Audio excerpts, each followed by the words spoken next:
コンバージングテクノロジー研究所の権藤です。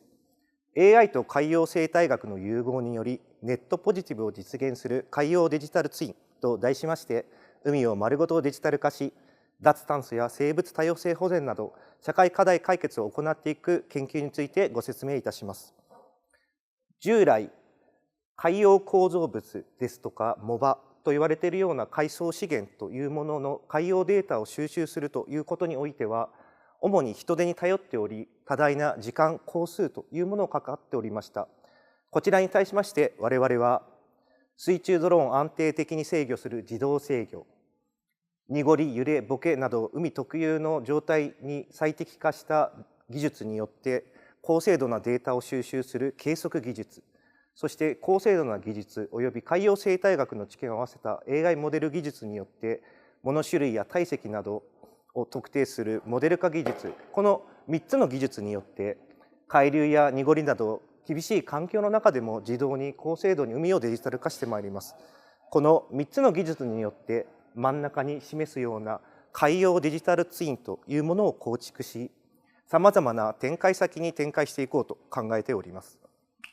まずブルーカーボンと呼ばれている海洋生態系が吸収する CO2 吸収量、こちらに関しましては、特に注力しておりまして、日本の藻場海域 50% 強をカバーしていくというところに至っております。他にも港湾検査、生物多様性保全というようなところに展開していきたいというふうに考えております。今回はこのブルーカーボンの例をもとに、実際にライブデモで技術というものを体感していただきたいと思います。まず、従来 CO2 吸収量を定量化する様子というものを動画でご説明していきます。従来は海の海流、濁りといった影響の中で実際に潜水士が潜り、物、種類、形状というものを計測していきます。さらに海藻の一部をサンプルとして人力で船に借り上げ、このように海藻をですね、陸に並べて長さ、体積を計測して、CO2 吸収量を専門家が定量化するということを行っております。改めまして CO2 吸収量を定量化するためには、物種類、形状、体積および専門家の知見というものが必要になっております。例えばサッカー場程度のところに藻が広がっているところを定量化しようとしますと、大体2日かかります。こちらに対しまして30分程度で定量化できる海洋デジタルツインの技術というのをご紹介していきたいと思います。まずこちら水中ドローンで、こちらがセンサーになっております。こちらがカメラで、こちらが物の大きさを測るレーザーセンサーになっております。実際今回小さな海というのをこちらにご用意いたしました。こちらが水中ドローン、こちらがセンサーになっておりまして、海を表現するために海藻の一種であるホンダワラというのをこちらに配置しております。こちらの画面は、そちらのカメラが映し出している水槽内の様子というのを表しております。実際に濁っていて、海藻がうまく判別しづらい状況となっております。今回は計測、モデル化の2つの技術を中心にご説明していきたいと思います。まずこちらですが、リアルタイムセンシング技術によってですね、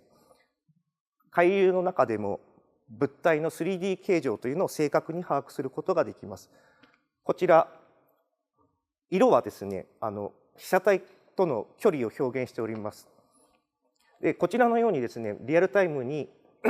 3D 形状を把握することによってですね、物、体積ということを計算することができます。続きまして、画像鮮明化の技術になります。実際にこちらに、海特有の濁りに最適した学習により、物体の色、輪郭というのを正確に復元します。それにより実際に物種類というのを計算する、特定することができます。こちら実際にホンダワラというような結果が分かると思います。さらにですね、この物種類、体積というものを特定した上でですね、我々が海洋生態学の知見を融合した AI モデル技術によってこちらに示すように CO2 吸収量を推定することを可能としております。続きまして実際に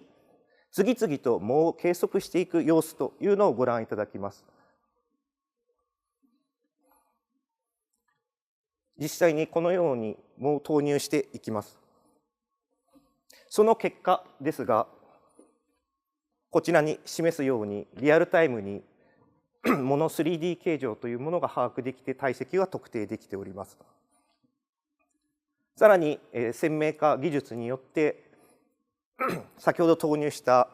海藻が海勝負ということが分かります。このようにですね、リアルタイムに CO2 吸収量をスピーディーに定量化するということができるようになっております。でさらにですね、我々自動制御技術を搭載した水中ドローンというものをですね、実海域に投入いたしまして、海洋デジタルデータ収集を行い、海洋デジタルツインというものを構築していっております。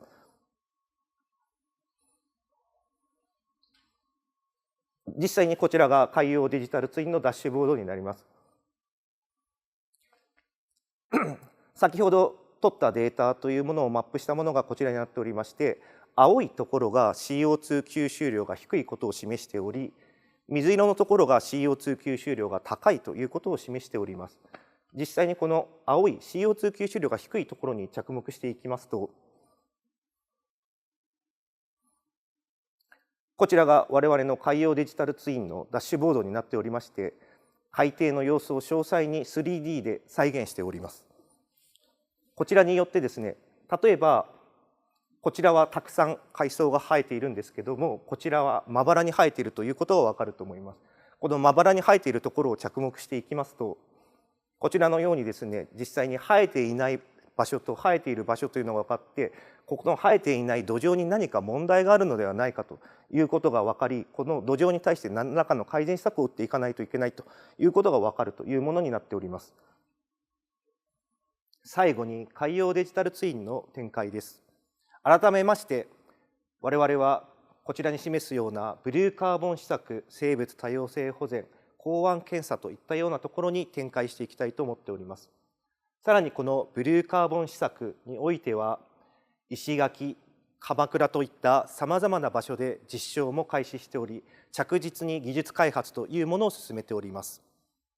さらにブルーカーボンという取り組み自体の活動の輪を広げていくために、東京海上アセットマネージメント様などと一緒に活動を進めていっております。